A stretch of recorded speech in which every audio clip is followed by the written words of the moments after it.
छात्रों, आज अपन यात्रा व्यय में सहायता के संबंध में अध्ययन कर रहे हैं। लीव ट्रेवल असिस्टेंस कर्मचारी को नियोक्ता के द्वारा छुट्टी पर भारत में किसी भी स्थान पर उसके स्वयं के अथवा परिवार को जाने पर यात्रा के संबंध में अगर किसी तरह की सहायता दी जाती है या कर्मचारी के अवकाश ग्रहण करने पर नियोक्ता के द्वारा भारत में किसी स्थान पर उसके तथा परिवार के जाने हेतु अगर यात्रा व्यय में किसी तरह की सहायता दी जाती है तो वो नियमानुसार करमुक्त होगी। लेकिन ध्यान रखने की बात यह है कि इसमें कर मुक्ति वास्तव में व्यय की गई राशि से अधिक नहीं होगी। यदि कर्मचारी सहायता के रूप में प्राप्त राशि में से बिल्कुल भी व्यय नहीं करता है तो उसको किसी तरह की छूट नहीं मिलेगी। यात्रा व्यय में सहायता से संबंधित नियम क्या है और छूट कितनी मिले, इसके संबंध में ये देखना पड़ता है कि यात्राएं किस तरह से की गई हैं। उसमें पहला दिया हुआ है, यदि यात्रा हवाई जहाज द्वारा की जाती है तो न्यूनतम दूरी वाले मार्ग के आधार पर और एयर इकोनॉमी क्लास का किराया उसके लिए नियमानुसार देय राशि है। यदि यात्रा का प्रारंभ और समाप्ति का स्थान रेल से जुड़ा हुआ है परंतु यात्रा परिवहन के किसी अन्य साधन के द्वारा की गई है तो न्यूनतम दूरी वाले मार्ग के आधार पर एसी फर्स्ट क्लास रेल के किराए की राशि, दो स्थितियां हो गई। यदि यात्रा हवाई जहाज से की जाती है, यदि यात्रा ऐसे स्थान के लिए की जाती है जो रेल से जुड़ा हुआ है, दूसरा पॉइंट। और तीसरा है ये कि यदि यात्रा के प्रारंभ एवं समाप्ति का स्थान रेल से जुड़ा हुआ नहीं है, ऐसी स्थिति में यदि वो प्रमाणित सार्वजनिक परिवहन व्यवस्था को काम में लेता है तो न्यूनतम दूरी के आधार पर प्रथम श्रेणी या डिलक्स श्रेणी के किराए की राशि, और यदि प्रमाणित सार्वजनिक परिवहन व्यवस्था उपलब्ध नहीं है तो न्यूनतम दूरी वाले मार्ग के आधार पर एसी फर्स्ट क्लास रेलवे के किराए की बराबर राशि उसके लिए नियमानुसार देय होगी। इस संबंध में आपको ये 3 पॉइंट तैयार करने पड़ते हैं। यात्रा व्यय में अगर सहायता मिली है तो इन तीनों में से जो सबसे कम राशि होगी वो करमुक्त होगी। और पहली राशि है नियोक्ता द्वारा दी गई राशि, ये पहला पॉइंट है। और दूसरा पॉइंट है तालिका में दर्शाई गई राशि, तालिका के अनुसार कितनी राशि बनती है वो पॉइंट। और तीसरा पॉइंट होता है कर्मचारी ने वास्तव में कितना व्यय कर दिया है। इन तीनों में से सबसे कम वाली राशि करमुक्त होगी। प्राप्त राशि में से करमुक्त राशि घटा देंगे और शेष राशि कर योग्य होगी। और ये जो शेष राशि आएगी वो सभी कर्मचारियों के लिए कर योग्य होगी। इस संबंध में यात्रा व्यय में सहायता के संबंध में एक नियम ये बना हुआ है कि यात्रा व्यय में सहायता देने के संबंध में 4 साल का एक ग्रुप बनाया गया था, एक ब्लॉक बनाया गया था और ये शुरू हुआ था 1 जनवरी 86 से। यानी 1 जनवरी 86 से शुरू होके 4 साल तक, जो 31 दिसंबर 1989 को समाप्त हो गया था, उस इस तरह से आगे 89 के बाद में फिर 4 साल का ग्रुप बना दिया गया। तो 4 4 साल के ये समूह बना दिए गए। इन 4 सालों के समूह में आपको ये ध्यान रखना है कि 4 साल के समूह में ये यात्रा सहायता 2 बार ही प्राप्त हो सकती है।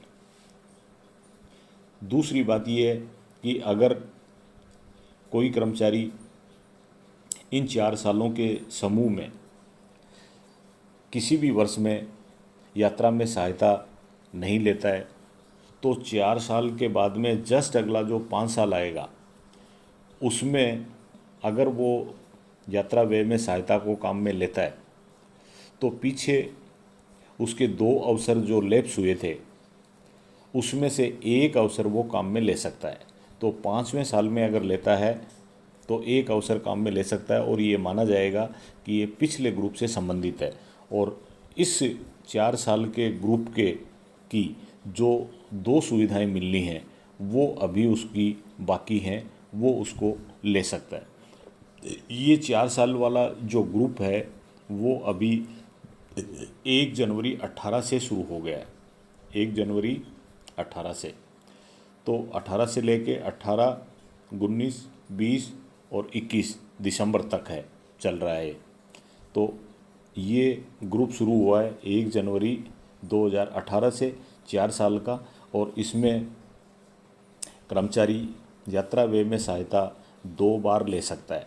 और उससे जस्ट पिछले ग्रुप में अगर उसने सहायता नहीं ली है, तो ऐसी परिस्थिति में वो ये ग्रुप जो स्टार्ट हुआ है जनवरी 18 में, तो जनवरी 18 में अगर वो सुविधा लेता है जो पिछले उसने ग्रुप में नहीं ली थी, तो एक सुविधा पिछले ग्रुप से वो यहाँ ले सकता है। 2 सुविधाएं उसको यात्रा व्यय में सहायता की अभी सुरक्षित बची रहेंगी, जो 4 साल के इस ग्रुप में वो काम में ले सकता है।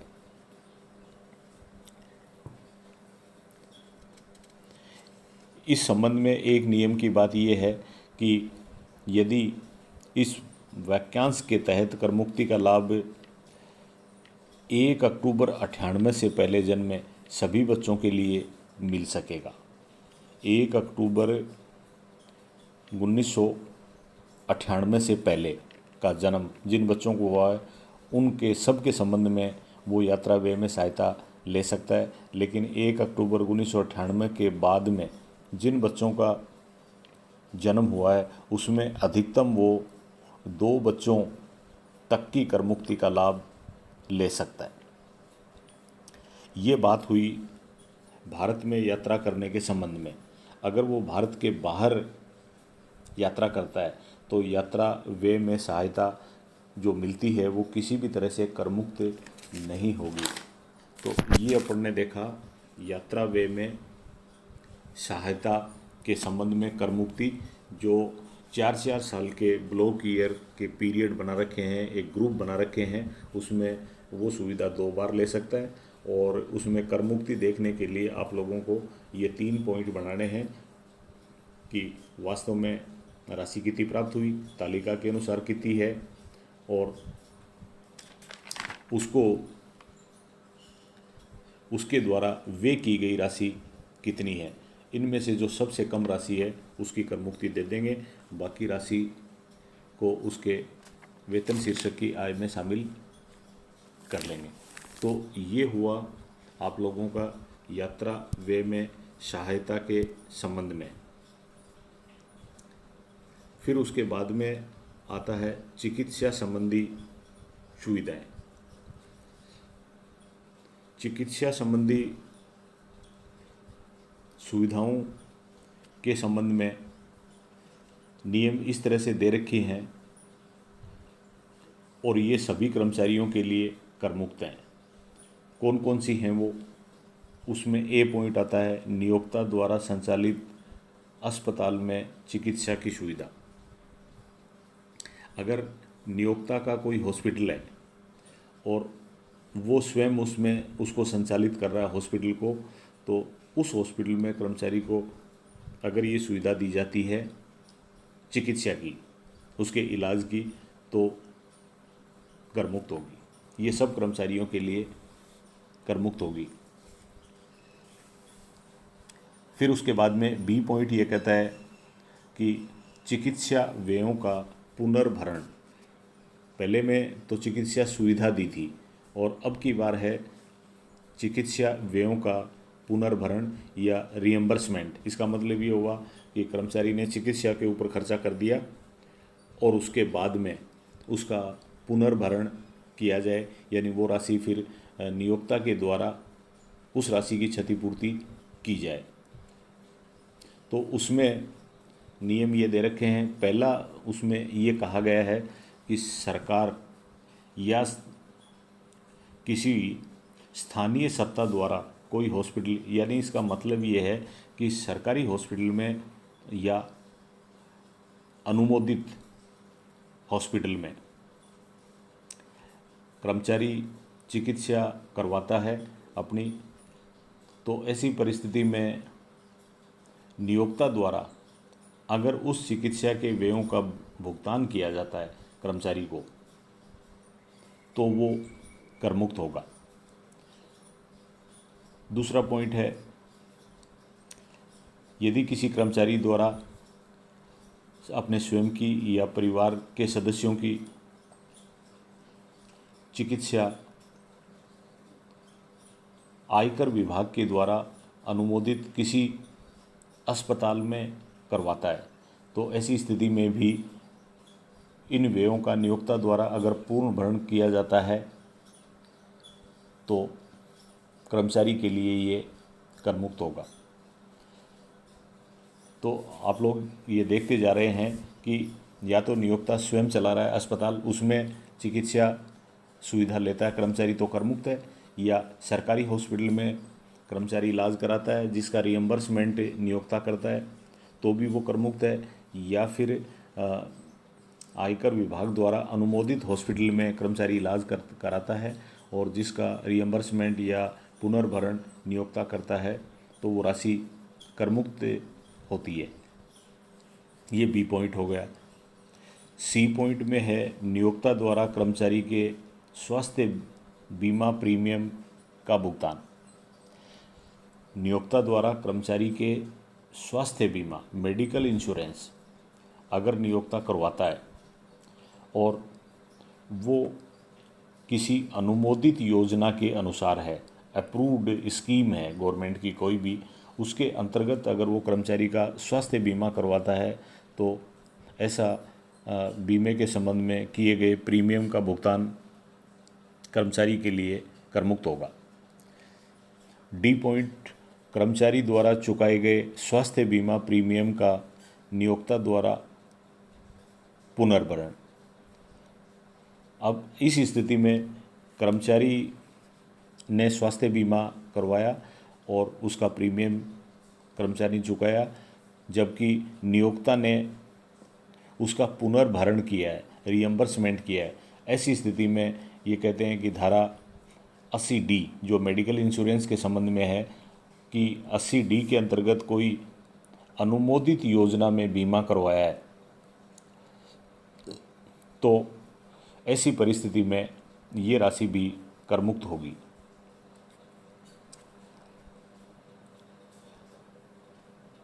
ये जो आप लोग देख रहे हैं, ये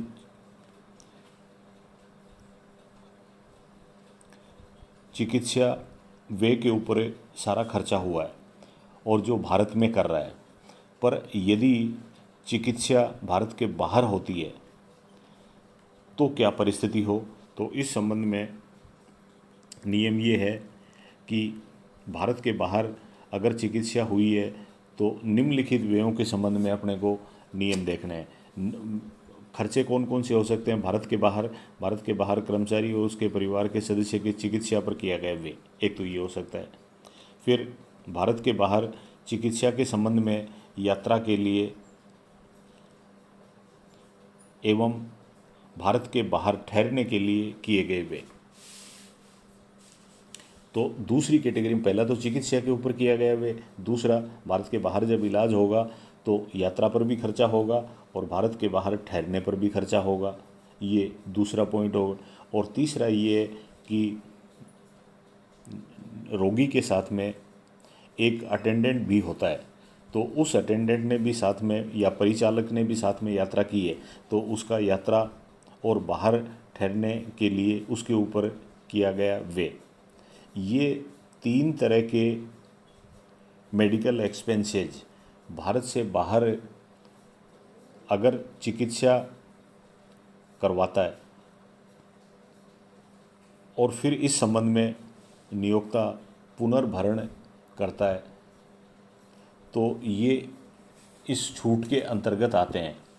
लेकिन इन्होंने ये कहा है कि यात्रा वे केवल उसी दशा में करमुक्त होंगे जब कर्मचारी की सकल कुल आय इस वाक्य के तहत यात्रा के संबंध में किसी व्यय को जोड़ने से पहले 2 लाख रुपए से अधिक नहीं हो। यानी कर्मचारी की सकल कुल आय है वो, ये जो हेडिंग है चिकित्सा सुविधाओं का, इससे संबंधित कोई भी राशि, कर योग्य राशि जोड़ने से पहले 2 लाख रुपए से अधिक उसकी नहीं होनी चाहिए। ये पहली बात, तब उसको छूट मिल जाएगी। जो नियोक्ता ने उसको पुनर्भरण किया है वो उसके लिए कर योग्य नहीं होंगे। तथा ये तो बात हुई चिकित्सा व्ययों की। और ठहरने के संबंध में और चिकित्सा के संबंध में जो खर्चा किया गया है उसके ऊपर एक शर्त ये है कि वो रिजर्व बैंक ऑफ इंडिया द्वारा स्वीकृत सीमा तक ही करमुक्त होगी। आरबीआई ने जितनी राशि स्वीकृत करी है उसके बराबर ही करमुक्त होगी। उससे अधिक राशि है तो अपन उसको कर योग्य करेंगे। तो आप चिकित्सा सुविधाओं के संबंध में अपने 2 तरह की, भारत में चिकित्सा कराए, सरकारी हॉस्पिटल में कराए या अनुमोदित में कराए तो कर मुक्ति मिलती है। और फिर दूसरी है भारत के बाहर कराए चिकित्सा सुविधा। तो भारत के बाहर चिकित्सा कराने जाएगा तो स्वयं भी जाएगा और एक परिचारक जाएगा, अटेंडेंट जाएगा। दोनों के रहने के संबंध में भी खर्चे होंगे, यात्रा के संबंध में खर्चे होंगे और दवाइयों के या मेडिकल के खर्चे होंगे। उनके लिए ये कहा हुआ है कि 2 लाख रुपए से अधिक उसकी आय नहीं होनी चाहिए। सकल कुल आय है वो 2 लाख से अधिक नहीं होनी चाहिए और छूट उतनी मिलेगी जितनी राशि रिजर्व बैंक ऑफ इंडिया द्वारा स्वीकृत की गई है। Thank you.